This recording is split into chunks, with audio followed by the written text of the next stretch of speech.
jalani itu kembali ketika dia mengenal seberapa besar penyakit yang sebenarnya ada. Kalau dia tidak tahu tentang penyakitnya, kronisnya, bahayanya, kerusakannya, dan benar apa tidak dia ini adalah orang yang sakit, yang sakitnya ini membuat kerusakan dirinya, menular kepada yang lain, dan seterusnya, bagaimana dia akan kuat berobat? Ya, walaupun diupah pun tidak mau berobat. Karena dia merasa dirinya nggak ada apa-apa. Dan ini sangat penting sekali. Di kesempatan yang mubarakah ini saya ingin mengutipkan sebuah nasihat fenomenal yang sekarang ini menimpa pada umat dan menimpa pada generasi umat Islam. Apa yang dinasihatkan oleh salah seorang muridnya beliau Syekh Albani rahimahullahu taala, yaitu Syekh Muhammad Id Al-Abasi hafidhahullahu taala, ketika beliau memberikan muqaddimah di dalam sebuah risalah yang ditulis oleh beliau Syekh Albani rahimahullahu taala, Al-Hadis Hujjatun bi nafsihi fil aqaidi wal ahkam, di mana risalah ini adalah risalah untuk mendidik umat kembali kepada mengembalikan agama yang benar, mengembalikan kepada agama yang bersih. Tuntutan ini karena ada fenomena yang terjadi kerusakan besar. Dan kerusakan ini berulang-ulang manusia memperbaiki, dan berulang-ulang juga keadaannya tidak berubah. Beliau Syekh Muhammad Id Al-Abasi menasihatkan, memberikan percontohan di dalam realitas ini.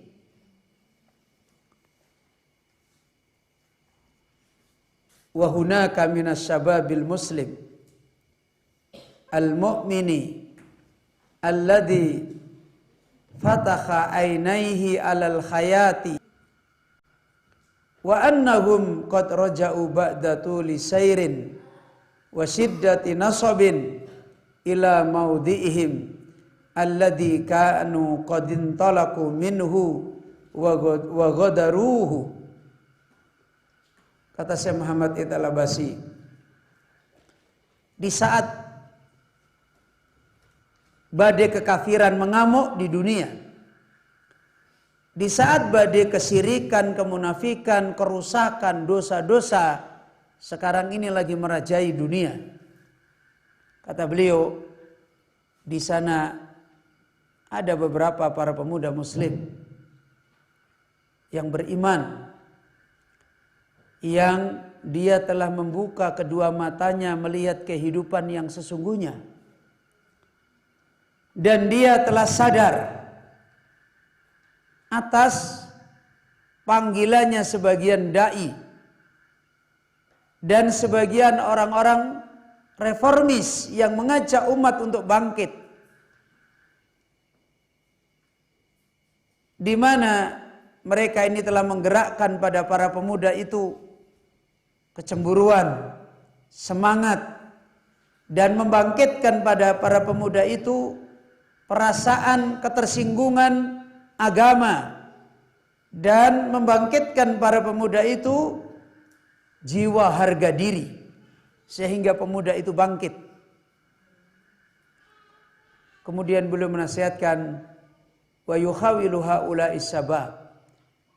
Maka setelah itu mereka para pemuda itu kemudian bergerak, berbuat, berusaha untuk membangkitkan umat, untuk berdakwah, untuk menasihati, untuk mengingatkan kepada umat setelah panjangnya keterbelakangan. Setelah cukup lama umat ini tenggelam, Setelah cukup lama para pemuda ini tertidur, tidak tahu kenyataan hidup. Maka begitu melihat kenyataan yang sudah begitu dahsyat, mereka para pemuda ini segera bangkit, membangkitkan umat setelah panjangnya keterbelakangan. Mereka para pemuda ini berusaha untuk mengangkat umat, menyelamatkan umat dari musuh-musuhnya dan dari bahaya-bahaya yang mengancam umat. Kemudian kata Syekh Muhammad Al-Abbasi, maka lihatlah mereka para pemuda itu, fayas'auna jadina. Mereka berusaha dengan usaha yang sungguh-sungguh. Mereka berusaha dengan usaha yang keras. Antum para pemuda, mungkin latar belakang antum dari kuliah umum dari sekolah ini sampai datang ke sini ngaji, ini adalah orang yang telah berbuat dengan usaha keras. Fayas'auna jadina, mukhlisina, dan ikhlas. Orang-orang yang ikhlas. Wayad abuna ghairohayabina. Mereka para pemuda ini bergerak dan modalnya semangat. Wala wajalina, dan tidak ada rasa takut. Pokoknya semangatnya naik dan tidak lagi rasa takut apapun yang terjadi dilakukan. Kata Syekh Muhammad Al-Abbasi, walakinnahum sir'anu ma yufajji'una. Tapi mereka ini selalu cepat. Ya. Sir'anu ma yufajji'una. Apa yang mereka lakukan itu begitu cepat seperti ketika mereka datang. Paham enggak maksudnya? Mereka berbuat seperti ini kayak seperti kilat datang. Seret, habis itu hilang. Seperti ketika mereka dulu datang. Tadi waktu di mobil, saya diceritain, dulu di sini dibuat pondok mahasiswa, ya pesantren mahasiswa. Berapa yang daftar? 100. Tinggal berapa? Itulah tepat seperti yang dikatakan Syekh Muhammad Al-Abbasi. Sadar, tobat massal, nangis bareng, habis itu bergerak, habis tenaganya, habis itu seminggu bubar jalan. Sir'anu ma yufajji'un. Dan ini bukan cuma di sini. Fi kulli makan. Di mana-mana ekspresinya orang-orang yang tobat itu kayak gini ini. Rame, nangis bareng, cepat, ribut. Nah, habis itu, wah betul-betul kayak kebangkitan nasional. Dan setelah itu kayak menjadi orang yang tiba-tiba tidak ada bersama-sama lagi. Sir'anu ma yufajji'un. Mereka menjadi orang cepat sekali berbuat dan menghilang sebagaimana mereka adalah orang yang cepat sekali datang. Datang cepat, pergi cepat. Ini yang diingatkan oleh beliau Syekh Muhammad Al-Abbasi ya, rahimahullahu ta'ala. Kenapa demikian? Ayolah ikhwah.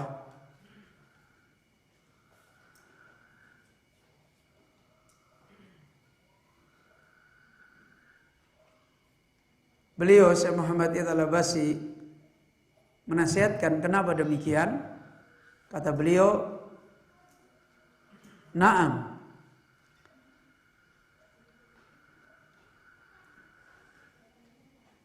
Bahkan beliau menasihatkan sebelum itu, bi annahum ma yazaluna fi makanihim. Akhirnya mereka itu adalah orang yang terus-menerus berada di tempatnya. Tidak maju dan tidak mundur.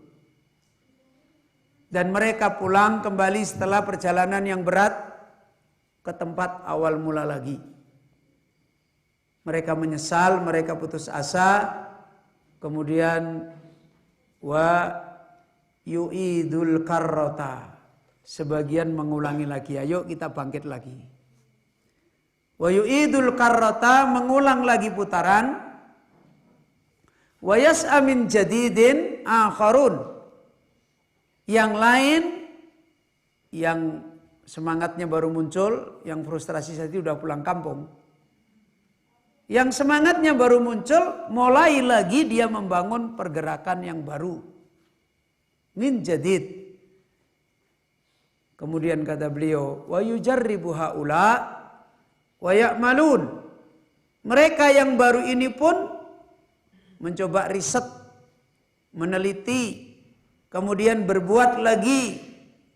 Tapi kata beliau, walakin tajribatuhum la takunu khairan min sabiqatiha. Tapi ternyata risetnya dia, karya dia yang diulang ini tidak lebih baik dari yang sebelumnya. Gimana berarti? Tidak lebih baik dari yang sebelumnya. Kemudian kata Syekh Muhammad Al-Abbasi, wa tatakarraru hadhil khallah. Keadaan ini terus berulang. Marratin wa marratin. Bertubi-tubi. Ya. Berulang lagi, ini udah capek, udahlah capek, mending kita jualan bakso. Nah, capek jualan bakso. Terus besok yang muda-muda bangkit lagi. Kayak yang dulu-dulu lagi.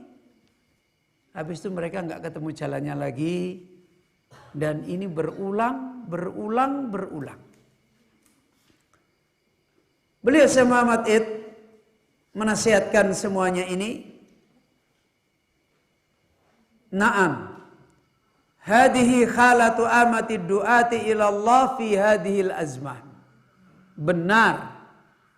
Ini adalah keadaan mayoritas. Ya.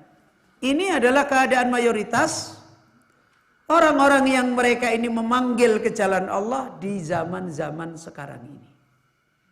Ini keadaan mayoritas. Apa kesimpulannya? Beliau, Syekh Muhammad Id menasihatkan, kesimpulan mereka ini adalah la ya'rifuna at-tariqas sahiha.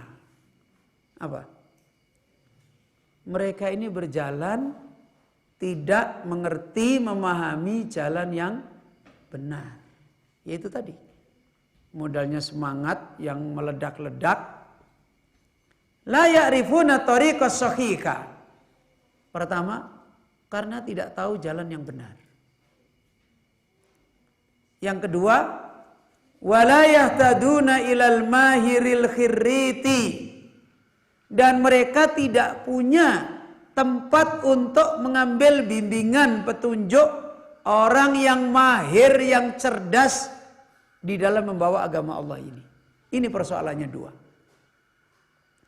Mereka nggak mengikuti jalan yang benar. Dan gak ada yang membimbing mereka yang mahir, yang khirit, yang memang dia dipersiapkan oleh Allah untuk membimbing umat. Maka dua ini masalah.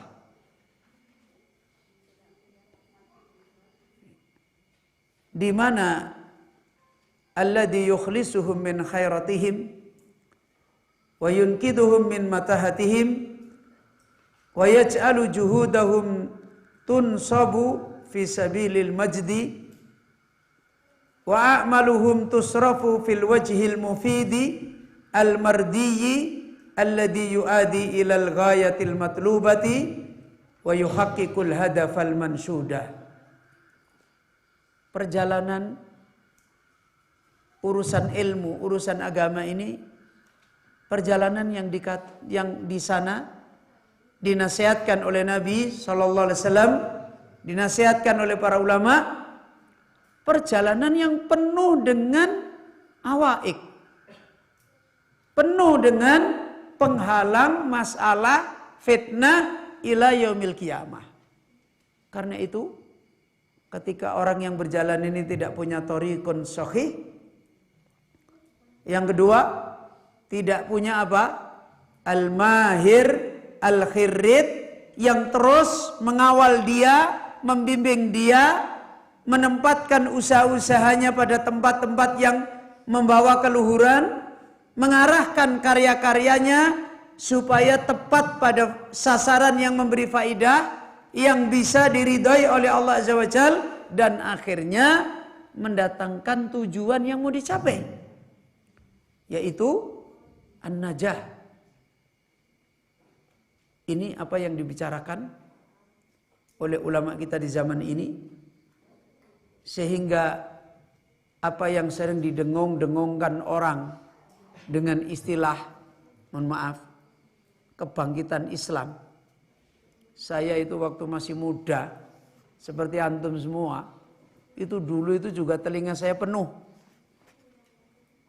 Umat Islam bangkit, ini semua bangkit, sampai hari ini juga ngomongnya bangkit, bangkit, sing bangkit itu sopo gitu.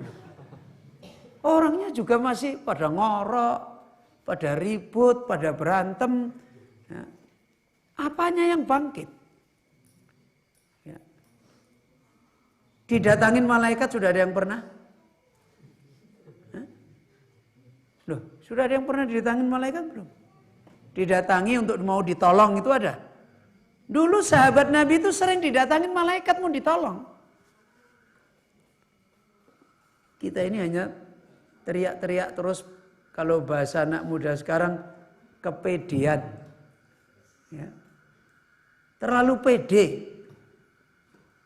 Membicarakan hari ini sepertinya al-mustaqbal fi hadad din. Wah, masa depan itu miliknya agama ini. Lah yang mau dikasih masa depan itu siapa? Wong orangnya juga kayak gini. Saya nggak ngomongin antum loh, nyeritain apa yang diceritain oleh siapa tadi? Syekh Muhammad Id Al-Abbasi. Beliau sekarang ada di Syria dan masih hidup, umurnya sekitar 90 tahun lebih. Ayo ikhwah, ini nasihat ulama yang ada di zaman kita ini. Sekarang untuk memperkuat masalah ini,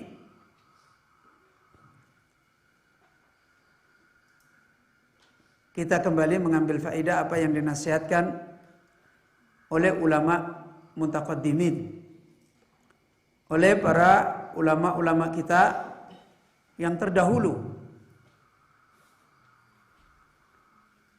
Di dalam beberapa nasihat di dalam kitab yang ditulis oleh beliau Syekh Salim bin Eid Al-Hilali hafidhahullah ta'ala, itu kitab Min Wasayas Salaf. Di sana dikutipkan beberapa nasihatnya para ulama-ulama sunnah mutaqaddimin yang memberikan peta kehidupan ilmu, kehidupan agama di zaman-zaman kita sekarang ini. Di mana orang-orang dulu yang tidak ketemu zaman kita, mereka ngerti. Tapi kita sekarang yang hidup di zaman kita, kebanyakan kita ngerti apa nggak ngerti? Nggak ngerti, ini kan aneh. Ya. Ulama-ulama kita di zaman dulu yang tidak ketemu zaman kita, itu mereka ngerti peta perjalanan ilmu di zaman kita. Bagaimana yang terjadi di zaman-zaman sekarang ini kita hidup. Sementara kita belum berkepentingan untuk memahami masalah ini. Ini yang banyak menjadikan apa yang tadi dinasihatkan oleh beliau Syekh Muhammad Id Al-Abbasi. Banyaknya orang hari ini ngurusin ilmunya Allah. Banyaknya orang hari ini ngurusin agamanya Allah. Mereka tidak mendapatkan al-hadafal mansuda. Apa yang mau dia cari? Sehingga tidak sedikit mereka kemudian lelah dan sudah capek. Setelah itu kemudian kembali ke masa lalunya. Kalau dulu di Undip, awal-awal dakwah sunnah, tahun-tahun 90-an, ya, ramai sekali anak ngaji. Anak-anak mahasiswa, mahasiswi. Tapi begitu sudah lulus mahasiswa, sudah nggak didengar lagi namanya. Nggak pernah ditahu lagi itu dulu di mana, itu dulu di mana. Habis ketemu nikah selesai sudah. Ya, habis ketemu nikah khatam. khataman, tumpengan, ya, udah selesai ngajinya. Padahal waktu masih mahasiswa, ngajinya ini luar biasa. Ini fenomena yang harus kita pahami keadaan, sehingga kita tahu kalau ternyata dari dulu para salaf kita ini sudah mengingatkan tentang masalah ini, dan itu menjadi panduan bagi kita ketika kita hari ini masuk di dalam wilayah amanah ilmu yang besar ini. Ayo ikhwah, rahimani wa rahimakumullah jami'an.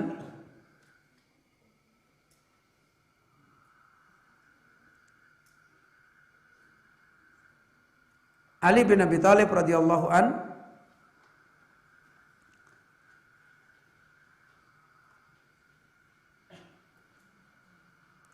pernah memberikan nasihat kepada salah satu murid beliau,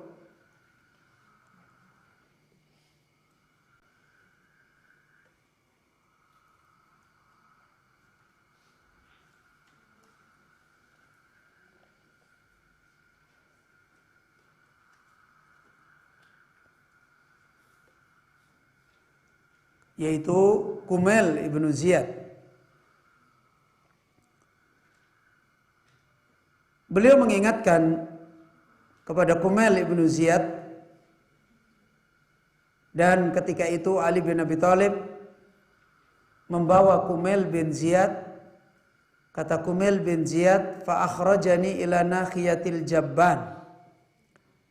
Ali bin Abi Thalib membawa saya keluar kepada Nakhiyatul Jabban, kepada tempat yang sepi, yang jauh. Sebagian penjelasan Nakhiyatul Jabban adalah kuburan. Ini murid Ali bin Abi Thalib.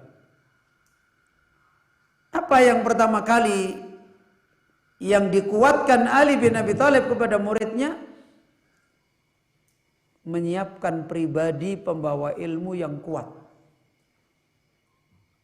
Jadi bukan Ali datang nih tak kasih ilmu sekian, belajar sekian, enggak. Ini salah satu kepentingan mereka.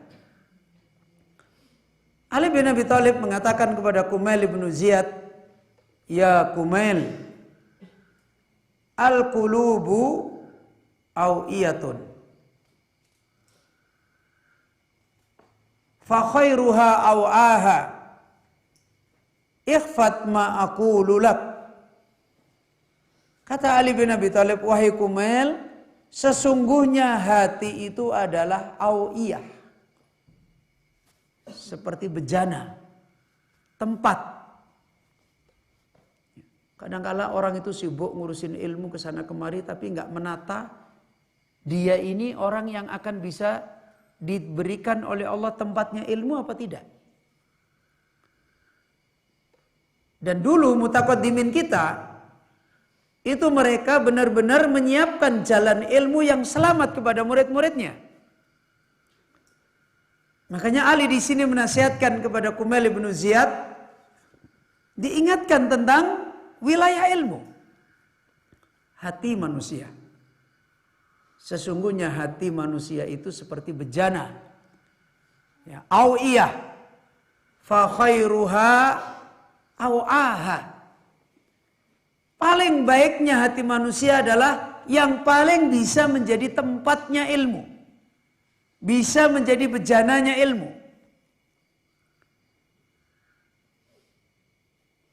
Ikhfat ma aqulu lak.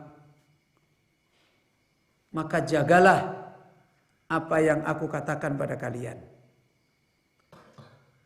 Ayyuhal ikhwah, rahimani wa rahimakumullah jami'an. Ini apa yang dinasihatkan oleh Ali bin Abi Thalib radhiyallahu an kepada salah satu muridnya. Kemudian nasihat yang sama dinasihatkan oleh Al-Imam Sufyan Ats-Tsauri kepada salah satu muridnya beliau, Abad Ibnu Abad Al-Khawas. Abad bin Abad Al-Khawas dinasihati oleh gurunya, diberi wasiat oleh gurunya Al-Imam Sufyan Ats-Tsauri. fa innaka fi zamanin kana ashabun nabiyyi sallallahu alaihi wasallama yata'awwaduna ay yudrikuhu walahum minal ilmi ma laysa lana walahum minal qadami ma laysa lana fa kaifa bina khina adraknahu ala qillati ilmin wa qillati sabrin wa qillati a'wanin alal khairi wa fasadin minan nas wa qadarin minad dunya. Apa nasihatnya Imam Sufyan Ats-Tsauri kepada muridnya? Mengingatkan tentang bencana yang menimpa di dalam nikmat ilmu, di perjalanan ilmu. Lebih-lebih lagi hari-hari kita hidup sekarang. Jauh-jauh sudah dinasihatkan para ulama mutaqaddimin kita. Kata Imam Sufyan Ats-Tsauri kepada muridnya, wahai abad, yarhamukallah, innaka fi zamanin, engkau itu hidup. Ini muridnya siapa tadi? Sufyan Ats-Tsauri. Ya. Engkau adalah hidup di zaman yang para sahabat Nabi Muhammad sallallahu alaihi wasallam mereka selalu berlindung diri kepada Allah, ayyudrikuhu, jangan sampai mereka ketemu di zaman yang kamu hidup. Ini zamannya siapa tadi? Sahabat Nabi, kata Sufyan Ats-Tsauri, mereka ini berlindung kepada Allah jangan sampai ketemu zaman yang Abad bin Abad Al-Khawas hidup. Udah kalau zaman kita kira-kira gimana? Ini zamannya Abad bin Abad Al-Khawas, dinasihati gurunya Imam Sufyan Ats-Tsauri. Ya. Itu sudah menasihatkan, kalian itu hidup di zaman yang para sahabat Nabi selalu berlindung berdoa kepada Allah tidak ingin bertemu dengan zaman kalian itu. Apa makna nasihat ini? Kata Imam Sufyan Ats-Tsauri, walahum minal ilmi ma laysa lana. Padahal mereka ini punya ilmu yang ilmu mereka ini enggak ada pada kita. Coba. Mereka punya ilmu yang ilmu mereka mestinya bisa dipakai menghadapi zaman yang mereka tidak ingin ketemu. Mereka punya ilmu yang ilmu itu bisa dipakai menghadapi fitnah itu, tapi mereka nggak pengen ketemu. Sementara kita menemui zaman itu di mana ilmu kita tidak seperti ilmunya mereka. Paham? Kira-kira apa yang terjadi? Kira-kira apa yang terjadi? Ya yoleh, selamat? Bisa dijamin kita selamat? Habis. Ini menyadarkan kita, ayo ikhwah. Menyadarkan kita ini sekarang ada di mana. Ya. Kita melihat nikmat ilmu harus dengan kacamata kaidah. Jangan kita ini melihat ilmu dengan kacamata material.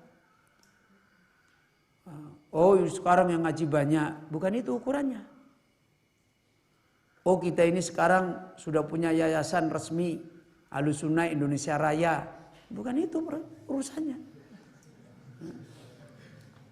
Yuk, ya kan banyak orang sekarang buat nama-nama yang bagus-bagus dan keren-keren. Oh kita ini sekarang sudah punya pondok pesantren besar, punya ini, bukan itu ukurannya. Ukurannya harus melihat kaidah. Harus cerdas melihat tanda-tanda zaman yang sudah dibaca oleh ulama-ulama mutaqaddimin dan juga dibaca oleh ulama-ulama mutaakhirin. Jangan kita yang menilai. Kita ini orang sakit. Orang sakit menilai. Ya gak akan bisa tahu. Ya. Mereka punya ilmu yang Mestinya ilmu itu mereka bisa menghadapi zaman itu dan mereka tidak ingin bertemu zaman itu. Sementara kita tidak punya ilmunya mereka. Itu satu. Dua. Kata Imam Sufyan Ats-Tsauri, walahum minal qadami ma laisa lana. Mereka punya keutamaan agama sebagai pendahulu. Ya, yang disebut oleh Allah langsung apa? Radhiyallahu anhum wa radu'an. Yang Allah Azza wa Jalla menyebutkan mereka kullan wa'adallahul husna. Apa? Apa artinya? Kullan wa'adallahul husna. Semua para sahabat itu dijanjikan oleh Allah masuk surga. Itu keutamaan-keutamaan orang pendahulu di dalam agama ini. Dan Rasulullah sallallahu alaihi wasallam juga mengatakan awwaluha afiyatuha. Orang-orang awalnya agama ini adalah orang-orang sehatnya. Itu keutamaan mereka.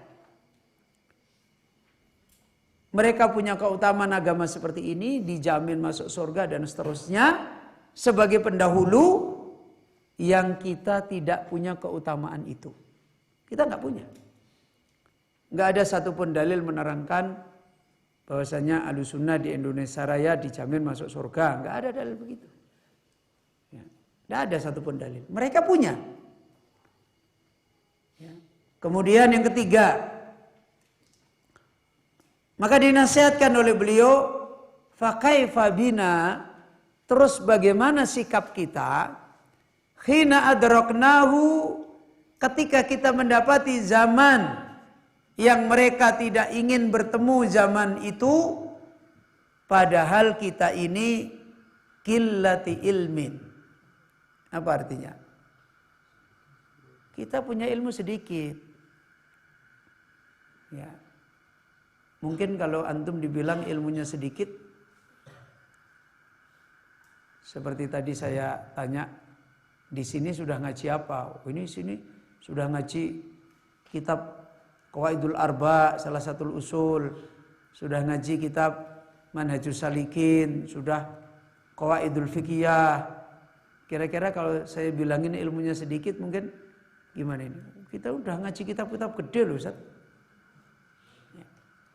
Belum lagi kalau ustadznya banyak, terus rutin. Wah, ini ngaji kita malah melebihi di pondok pesantren mungkin malah. Iya.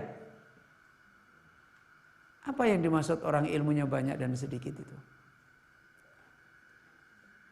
Al-Imam Ibnu Rajab Al-Hambali, beliau menerangkan al-ilmu laisa bikasrati riwayah. Ilmu itu bukan dengan banyaknya riwayat. Walakin nurun.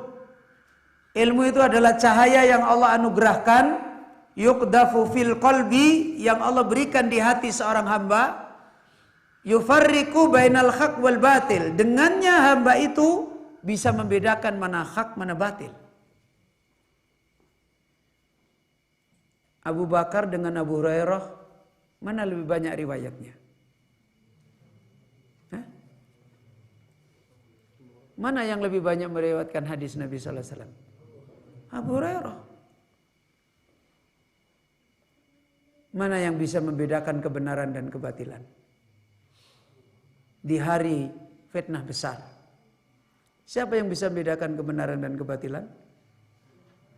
Waktu Rasulullah sallallahu alaihi wasallam wafat, seluruh sahabat Nabi, apa yang terjadi? Mabuk semua. Ya. Hanya tinggal satu orang yang nggak mabuk. Siapa? Abu Bakar Siddiq. Itu namanya punya ilmu. Bahkan ketika Abu Bakar Siddiq membacakan ayat radhiyallahu anhu, wa ma Muhammadun illa rasulun qad khalat min qablihir rusul afa in mata au qutilang qalabtum ala aqabikum. Kira-kira ayat ini sahabat-sahabat sudah hafal belum? Sudah hafal belum? Hafal, sahabat Nabi kebanyakan hafal Al-Quran. Tapi anehnya ketika Abu Bakar membaca ayat ini, mereka bilang, kita sepertinya baru turun ayat ini. Coba lihat. Kita baru sadar ada ayat Al-Quran yang berbunyi itu. Setelah Abu Bakar membaca, kita baru tahu kalau ada ayat itu. Coba lihat, ini sahabat Nabi ini. Ini kelihatan yang dimaksud orang yang punya ilmu.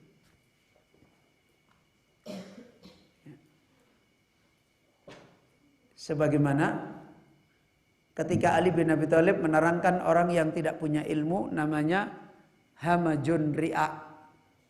Orang yang banyak, yang pola hidup ilmunya itu pola hidupnya orang awam jelata. Bagaimana sifatnya? Sifatnya yattabi'u kullanaik. Mengikuti setiap siapa yang berbicara. Berarti orang awam tuh. La yasikuna ila ruknin wasik. Tidak pernah bisa berdiri dengan kokoh di atas ruknun wasik. Pegangan agama yang kuat. Itu bukan orang punya ilmu. Ustaz, tapi ngajinya banyak. Ukurannya bukan ngaji banyak dan sedikit.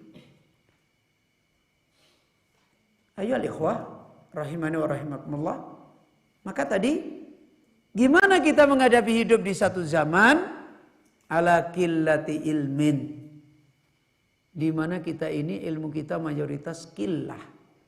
Makanya Imam Hamad ditanya, mana yang lebih banyak, orang dulu atau orang sekarang yang lebih banyak ilmunya? Kata Imam Hamad, ilmu pada orang dulu lebih banyak. Perkataan pada orang hari ini yang lebih banyak. Jadi hari ini yang banyak itu perkataan. Omongan. Bukan ilmu. Yang lebih banyak adalah omongan. Ini yang dinasihatkan para ulama. Karena ilmu akan membentuk manusia, merubah kehidupannya menjadi orang yang tadi tidak terjatuh kepada penyakit-penyakit ilmu yang menimpa kebanyakan orang. Dan kita hari ini condong untuk jatuh kepada qillati ilmin. Yang kedua, bagaimana kita menghadapi zaman kita wa qillati sabrin, di mana sabar kita sedikit. Sabar kita sedikit. Sabar untuk duduk di majelis ilmu, sabar untuk tidak ngantuk, sabar untuk dimarahi gurunya, sabar untuk disuruh ini mau, di jalan ilmu mau, sabar untuk fokus belajar, sabar untuk tidak menjadi orang yang tasaddur qabla ta'ahul. Hari ini kita ini kesabarannya sedikit. Dan seringkali itu terrealisasi di dalam dunia ilmu sekarang. Kalau antum ditawari belajar bahasa Arab, sistem 24 jam pinter bahasa Arab, dengan belajar bahasa Arab 3 tahun, pilih yang mana? Jujur, jangan pilih yang mana? Nah, itu namanya qillatu sabrin. Itu udah kelihatan tuh penyakitnya.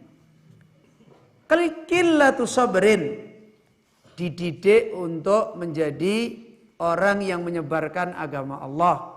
Buatlah pondok Tadribud Duat. Ya. Tadribud Duat 10 tahun sama 1 tahun, pilih yang mana? Kok nggak berani ngomong? 1 tahun pasti. Ustadznya juga milihnya yang 1 tahun. Karena perjuangan dan doanya akan cepat. Qillatu sabrin. Orang ustadz di zaman ini kebutuhan mendesak. Lu di zaman dulu juga mendesak. Gimana tidak mendesak? Nabi Nuh aja berdakwah 900 tahun, nggak ada yang nerima dakwah, orang nggak mendesak itu. Ustadz ini keadaan sudah genting. Genting apanya? Kita sendiri juga bingung kok genting. Qillatu sabrin sekarang ini.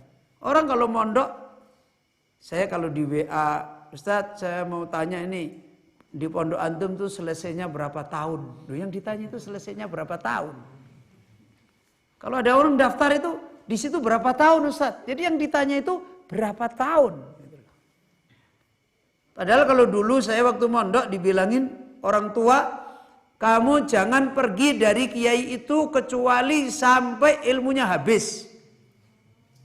Nah, itu begitu. Sekarang itu qillatu sabrin. Padahal syaitan itu quwwatu sabrin. Loh iya kan? Syaitan itu kuat kesabarannya untuk merusak antum semua. Tapi antum qillatu sabrin. Ini penyakit. Gimana mau bisa menghadapi? Gak bisa. Dan ini kerusakan menjadi jelas tambah banyak. Kemudian wa qillati a'wanin lil khairi alal khairi. Ditambah lagi sedikit orang yang menolong atas kebaikan. Sedikit orang-orang yang mau berkepentingan untuk ngurusin kebaikan agama dengan istiqomah itu sedikit. Kata Ibnul Qayyim, kalau orang itu berjalan 10 orang, 20 orang menempuh perjalanan, kemudian satu balik. Kira-kira yang jalan gimana? Yang masih jalan itu kira-kira gimana lama-lama? Tengok-tengok enggak? Tahu tengok-tengok? Loh, kamu kok pulang sih? Iya, istriku teriak-teriak. Waduh, saya juga punya istri di rumah. Loh, kamu pulang juga? Duh, tinggal berapa orang ini? Loh, lama-lama kok tinggal 2 orang, tambah 3 orang. Wih, jangan-jangan ustadz kita sesat ini. Loh, malah ustadznya yang dikhawatirkan. Itu perumpamaan dari Al-Imam Ibnul Qayyim. Orang yang menempuh jalan itu kebanyakan seperti itu. Ya. Ini menunjukkan qillatu a'wanin alal khair. Dan kita kemudian tidak segera mencari teman-teman yang menyertai kita. Padahal masih banyak teman kita yang menyertai kita. Ya, masih banyak. Siapa teman-teman kita yang menyertai kita di dalam ilmu? Yang masih banyak dan gak pernah pulang-pulang. Siapa? Imam Syafi'i, Imam Malik, Imam Ahmad, Syekhul Islam Ibnu Taimiyah. Loh, ulama-ulama kita ini kan penuntut ilmu semua kan dulu. Kalau mereka hidup mereka kita hadirkan, kita ambil faidah, itu teman kita. Sementara kita ingin ditemani orang yang masih hidup, tidak ingin ditemani orang yang meninggal dunia. Padahal orang yang meninggal dunia ini menemani kita, tidak perlu kita jatah makan, minum. Tapi kalau orang yang hidup nemanin kita, berubah lagi, butuh kasih makan lagi. Makanya Ibnu Qayyim menerangkan, orang itu kalau sudah panjang perjalanannya, harus segera mencari teman yang menyertai dia. Dan sebaik-baik teman yang menyertai dia adalah teman-teman yang sudah meninggal dunia. Penuntut ilmu yang sudah meninggal dunia. Orang-orang berilmu yang sudah wafat. Hadirkan kembali dalam kehidupan kita. Nasihatnya, biografinya, perjalanan hidupnya. Karena itu sepertiga Al-Quran isinya cerita. Ya kan? Isinya kisah. Dan Rasulullah pun ditemani dengan kisah. Temani kisahnya Nuh, temani kisahnya Yusuf, ditemani kisahnya Musa, ditemani kisah-kisah para nabi, menyertai Rasulullah sallallahu alaihi wasallam, menemani perjalanan beliau. Lebih-lebih lagi kita dalam keadaan seperti ini. Ya, kita miskin dengan a'wan alal khair. Tambah kita menjadikan tidak kuat di dalam jalan. Kemudian yang keempat, wa fasadin nasi wa fasadin minan nas. Bersama itu tambah banyak tiap hari kerusakan dari manusia. Orang yang baik tambah sedikit, yang rusak tambah banyak. Kemudian yang terakhir, wa qadarin minad dunia. Dunia yang tempat kita hidup, kita diuji oleh Allah dengan kehidupan dunia ini, kita melihat dunia tambah keruh. Qadar. Dunia tambah keruh, sehingga seringkali kita mau menjalani perjalanan ilmu ini, jalan yang benar itu abu-abu. Karena keruh. Ya. Ngelihat yang benar itu benar apa enggak? Ngelihat yang salah kayaknya benar juga. Jadi keruh. Ya. Ini apa yang dinasihatkan oleh beliau. Kemudian beliau menasihatkan lebih lanjut, ittaqullah. Karena itu kata Imam Sufyan Ats-Tsauri kepada muridnya, takwalah kamu kepada Allah. Ittaqullah fa innakum fi zamanin raqqa fihi al-wara'. Karena kalian itu ngurusin agama, ngurusin ilmu, kalian itu berada di zaman yang sifat wara' sangat sedikit pada orang-orangnya. Sikap menjaga diri, wara' dengan apa yang Allah tuntun sedikit. Kebanyakan orang nggak peduli dengan urusan petunjuk Allah. Wa qalla fihil khusyu'. Kalian itu hidup di zaman yang khusyuknya hati itu sudah sedikit. Dan ini potensi jatuh semua. Wa hamalal ilma mufsiduha. Dan ini yang lebih parah. Apa? Hamalal ilma. Apa artinya hamala? Telah membawa. Al ilma, ilmu. Siapa yang membawa ilmu? Mufsiduha. Apa? Para perusaknya. Kalian tuh ketemu Quran, ketemu sunnah, tapi yang kalian dapati dari perusaknya. Innalillahi wa inna ilaihi raji'un. Ya. Kalian ketemu ilmu, tapi tidak kalian ketemu orang seperti Imam Syafi'i. Kalian tidak ketemu orang seperti ulama-ulama Rabbani. Kalian ketemu orang yang mufsiduha. Innalillah. Ya. Tidak dapat ilmu hancur, ketemu ilmu hancur. Innalillah. Maju kena, mundur kena. Ini zaman yang harus kita sadari. Telah membawa ilmu mufsiduha. Dicontohkan oleh beliau. Bagaimana karakter orang yang membawa ilmu itu yang merusaknya? Fa'ahabbu ayyu'rafu bi khamlihi.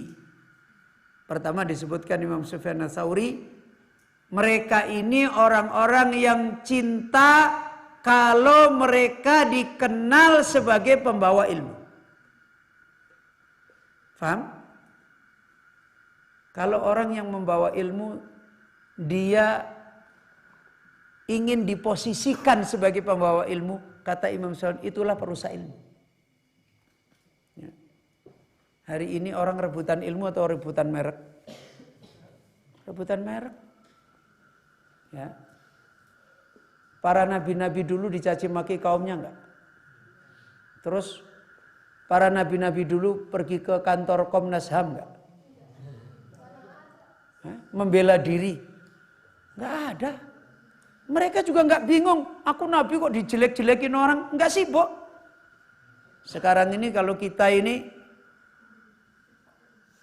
yayasan kita dicela orang, kita sebagai ustadz dimaki-maki orang, dilacain. Apa enggak tahu toh? Saya ini ustadz. Apa enggak tahu yayasan ini yayasan yang sudah kita jaga dari dulu. Jadi nama dirinya, nama lembaganya itu ingin menjadi nama-nama yang terpelihara. Itu tanda mufsiduha. Ya. Kalau ulama dulu dicela manusia, diremehin, tidak dihargai dan sebagainya, itu biasa. Yang dikerjakan adalah mereka melayani manusia. Nggak dihargai, nggak peduli. Antum pernah mendengar kisah Rasulullah SAW menyuap orang Yahudi? Di saat menyuap Rasulullah diapain? Dicaci maki. Dan Rasulullah ngapain? Diam aja atau balas? Diam. Dan tetap menyuap. Rasa nyuapnya berubah jadi apa? Mendorong nasi. Dipaksain gitu atau tetap menyuap dengan halus? Ya, kalau kita ini gimana? Habis ngajar gitu, muridnya, Ustadz ini nggak beres, boro-boro diajar, nih. Nah, beda jauh. Ya. Banyak terjadi, makanya ilmu nanti tidak ada jalannya yang benar. Kita ketemu ilmu itu tidak di atas jalan ilmu yang berkah. Orang yang membawa ilmu tidak punya karakter membawa ilmu. Karakternya malah mempertahankan dirinya. Bukan membawa amanah ilmu, melayani, mendidik, membimbing. Inginnya dijaga, inginnya dikenal, ya, inginnya dijadikan juragan, bos. Ya. Kalau ulama-ulama dulu itu kalau lewat di masyarakat tuh gak ada yang tahu. Al-Imam Ibnul Mubarak itu ulama besar, orang kaya raya. Kira-kira kalau ada zaman ini, ada ulama besar kaya sisan. Kuwi terkenal gak? Hah? Orang banyak tahu gak? Banyak tahu. Sudah ulama besar, kaya lagi. Dan kayanya Ibnul Mubarak bukan seperti kayanya kita. Kayaknya Ibnul Mubarak itu bukan 24 jam jungkir balik untuk cari dunia, bukan. Ibnul Mubarak itu kerjanya sebulan sekali dagang. Habis itu pulang, untungnya dibuat menghajikan orang-orang, membiayai ulama-ulama di zamannya. Itu kerjanya cuma sebulan sekali. Kita kerja 24 jam miskin terus. Ibnul Mubarak. Suatu ketika Ibnul Mubarak itu antri. Tahu antri? Jadi butuh satu barang di satu tempat dan beliau antri. Dan biasanya kalau sudah antri ini apa yang terjadi? Antri berdesakan apa yang terjadi? Dorong-dorongan kan? Kuat-kuatan kan? Ibnul Mubarak itu ketika jalan sudah ngurut gini, kedorong orang lain di luar lagi. Padahal semua orang itu tahu Imam Ibnul Mubarak secara nama. Tapi nggak tahu kalau Ibnul Mubarak itu ada di situ. Nggak kenal wajahnya, nggak kenal orangnya. Karena ulama dulu itu kalau hidup dengan masyarakat nggak ditahu kalau dia ulama. Nah, kita ini bukan ulama aja, mereknya terkenal ulama. Nah ini. Jadi nggak ditahu mereka. Malahan Ibnul Mubarak itu terkenal. Kalau jihad perang pakai cadar. Karena Ibnul Mubarak tidak pengen dikenal. Tidak pengen ditahu kalau dia itu ikut jihad. Itu ulama-ulama dulu. Ya. Ketika Ibnul Mubarak membayar hutangnya seorang muridnya. Yang dihutangi dipanggil. Saya bayar utang murid saya, kamu keluarkan dari penjara. Tapi kamu jangan cerita kalau saya yang bayar. Tidak ada orang tahu siapa yang bayar utang itu. Itu orang-orang dulu. Mereka tidak ingin dikenal sebagai orang pembawa kebaikan. Dan itu yang mendidik ilmu pada hari itu. Sementara sekarang ini, kita lebih banyak yang mendidik kita ini, suruh ngaji dulu aja nggak mau. Maunya mendirikan yayasan perjuangan dan doa dulu. Terus kelihatan sekretaris, bendahara, ketua, nah, kelihatan semua. Seksi wirawiri, seksi penting, seksi bangun tidur. Ada semua, terus namanya jadi naik, tapi nggak tahu ngaji. Nanti habis itu berselisih, ketuanya bikin yayasan, sekretarisnya bikin yayasan. Ini Ahlussunnah gaya baru, ini Ahlussunnah yang paling keren, ini Ahlussunnah gaul, ini Ahlussunnah. Jadi namanya dinaikkan dulu. Orangnya tidak memproses dulu untuk tawadhu di dalam ilmu. Ini yang banyak terjadi. Dan beliau menasihatkan, kalian tuh hidup di zaman yang kayak gitu. Ya. Dan itu menunjukkan zaman hari-hari kita mendapatin perjalanan ilmu itu nyaman atau sumpek. Nyaman atau kita gerah? Gerah. Berat, sulit. Ayo ikhwah. Mereka suka kalau mereka dikenal pembawanya. Wa karihu ayyurafu bi idaatihi. Mereka ini marah, tidak suka kalau ditahu menyia-nyiakan ilmu. Padahal ya memang menyia-nyiakan ilmu. Enggak belajar dengan benar menyia-nyiakan ilmu. Enggak ngajar dengan benar menyia-nyiakan ilmu. Tapi mereka kalau dibilang orang yang tidak menjaga ilmu marah.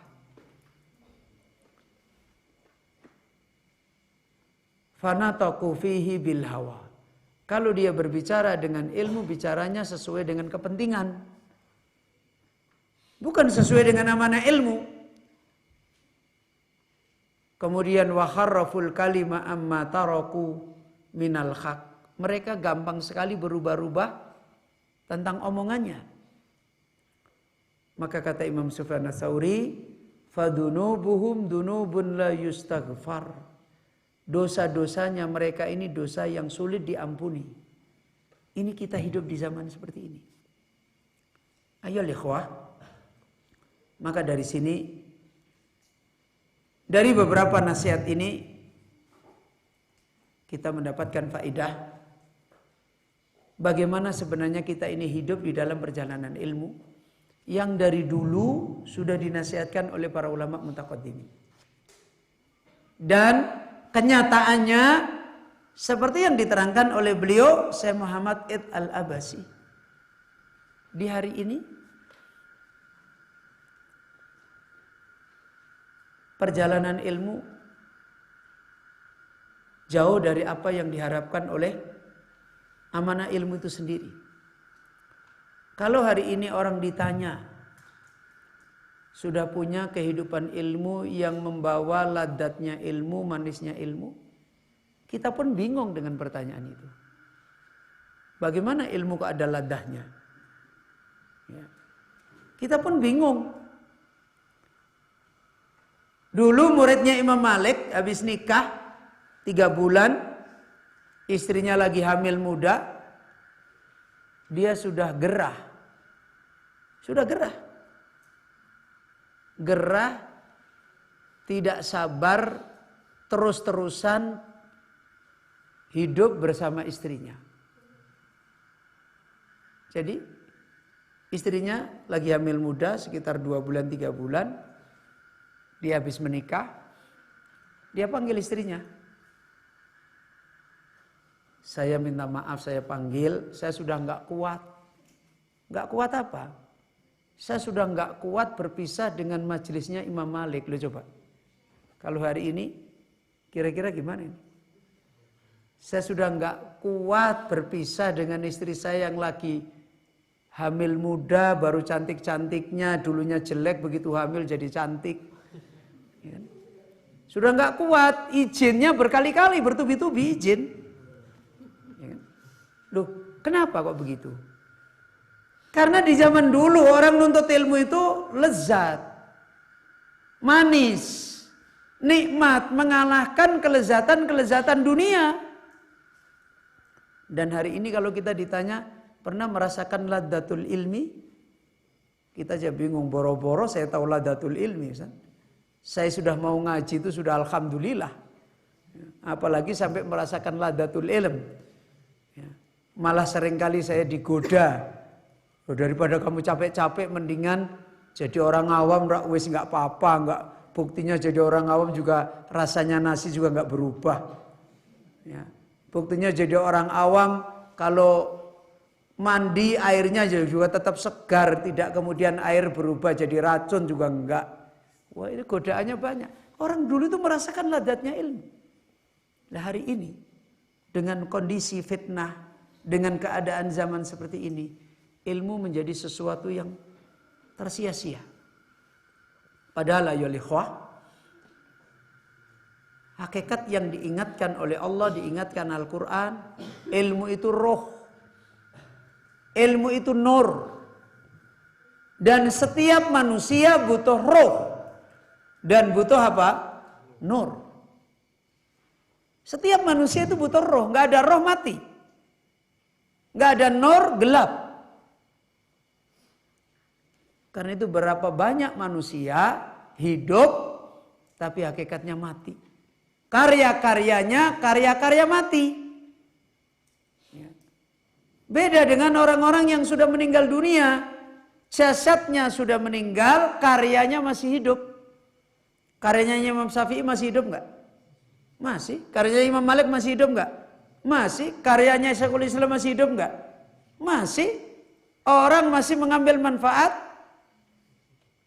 Sementara kita hari ini hidup, tidak sedikit di antara kita seperti sesuatu yang mati. Kita sendiri aja nggak dapat manfaat untuk diri kita, apalagi orang lain. Karena kehilangan hakikat nikmat ilmu, yaitu kehilangan roh. Apa-apa yang kita lakukan tidak menjadi wasilah kebaikan agama kita. Apa-apa yang kita lakukan tidak menjadi wasilah cahaya yang ada di dalam agama kita. Akhirnya kita jauh dari pertolongan Allah.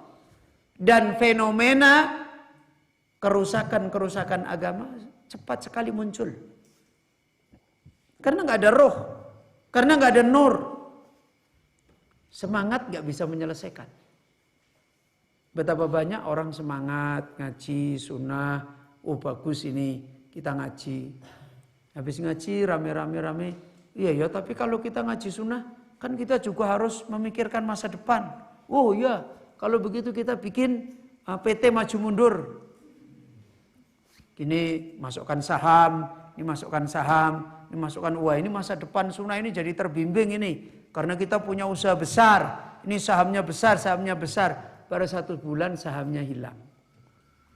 Dibawa pergi salah satu orang, yang lain pergi sudah nggak ada lagi. Itu berulang, di mana dampaknya ngaji? Dan itu semua kembali apa yang dinasihatkan Syekh Muhammad Al-Abbasi apa tadi? La ya'rifut tariqas shahiha. Ya. Mereka tidak tahu jalan yang benar yang harus dibetulin dulu. Kemudian yang kedua, apa tadi? Mereka tidak menjadikan al-mahir al-khirrit. Tidak punya yang memandu perjalanan ilmu dia, yang cerdas, yang membimbing dia sebagaimana para ulama dulu. Karena ulama menasihatkan al-ilmu san'ah yahtaju ila sani'. Ilmu itu nikmat yang dikaryakan. Bukan nikmat lahir langsung punya ilmu, nggak ada. Yahtaju ila sani'. Dia butuh ada orang yang melukis dia, yang mengkaryakan dia, yang membimbing dia sedikit demi sedikit. Nah sekarang ini banyak menuntut ilmu nggak peduli jalan benar apa salah. Yang kedua, penuntut ilmu di zaman fitnah sekarang hampir-hampir nggak mikir berguru, gurunya siapa, gimana perjalanannya, nggak mikir. Karena zaman sekarang untuk mendapatkan berita ilmu itu gampang, gampang kan? Ustadz cuma di WA aja datang, ya kan? Ustadz mau ngisi nggak ngaji di tempat kita? Nah, datang ustadznya. Kalau ustadznya nggak pada datang, gampang buka internet, kajian banyak di internet. Hari ini potensi-potensi seperti ini akan menggerogoti kaidah-kaidah jalan yang benar. Akhirnya orang apa? Alah, dadak berguru, susah. Nanti malah kita disuruh nyangkul enakan gurunya. Ya kan? Akhirnya kaidah berguru itu luntur. Dengan cara membuat pengambilan ilmu sekarang sembarangan aja bisa dapat. Ya, apalagi kalau sudah kena fitnah. Gampang ustadz itu kita bayar akan datang. Innalillahi wa inna ilaihi raji'un. ini pelan-pelan akan menjadi runtuh perjalanan ilmu. Dan akhirnya nggak berkah. Itu tadi yang dinasihatkan Syekh Muhammad Al-Abbasi. Semua fenomena ini menggiring kepada persoalan yang mendasar. Yaitu apa? Banyak orang menekuni ilmu tapi thariqahnya bukan thariqah shahihah. Banyak orang ngurusin ilmu tapi dia tidak punya guru yang mendidik dia, membimbing dia, yang akan membesarkan dia, yang akan memperbaiki dia, itu nggak punya. Karena itu kehidupan ilmunya nggak berkah dan banyak terjadi fitnah. Ini ayol ikhwah, kesimpulan yang insya Allah pada kesempatan mubarakah ini kita jadikan muqaddimah. Dan insya Allah di pertemuan besok kita akan mengambil beberapa faidah di mana yang dinasihatkan untuk kita perbaiki di dalam kita belajar, di dalam kita ngurusin ilmu, yang hakikat adab-adab yang diingatkan oleh beliau ini, itulah sifat, itulah obat untuk menjadi perbaikan perjalanan ilmu. Yang dimana ilmu kita hari ini nanti akan mengalami kondisi seperti ilmunya orang ahli kitab. Apa? Ahli kitab ketika ilmunya rusak, nikmat ilmu diangkat oleh Allah. Dicabut, diberikan kepada siapa? Orang Arab. Ya kan? Dulunya nabi semua dari siapa? Kebanyakan nabi dari mana? Bani Israel. Itu menunjukkan ada nikmat ilmu besar di sana. Dan di saat mereka diberi nikmat ilmu melalui para nabi, Bani Israel menjadi pemimpin dunia enggak? Menjadi pemimpin dunia. Jadi raja-raja di dunia yang besar. Maka setelah Allah mencabut nikmat ilmu dari Bani Israel, risalah kenabian dari Bani Israel kepada orang Arab. Dan sejak saat itu mereka jadi bangsa yang rendah. Tidak diangkat derajatnya oleh Allah Azza wa Jalla. Kenapa dicabut? Karena mereka sudah tidak pantas lagi ngurusin ilmu. Allah menyebutkan mereka, fabima naqdihim mitsaqahum. Mereka sudah merusak janjinya. Enggak benar lagi perjalanan ilmunya. Ya. Fabima naqdihim mitsaqahum. Allah laknat mereka, la'annahum wa ja'alna qulubahum qasiyah. Allah jadikan hati mereka keras, enggak paham lagi. Yukharrifunal kalima, mereka ngerubah-rubah lagi perkataan Allah, dan itu menunjukkan orang yang sudah tidak pantas diberikan nikmat ilmu. Ayo ikhwah. Ini hakikat nikmat ilmu itu diangkat oleh Allah dari kita. Bukan mushafnya hilang. Kalau mushaf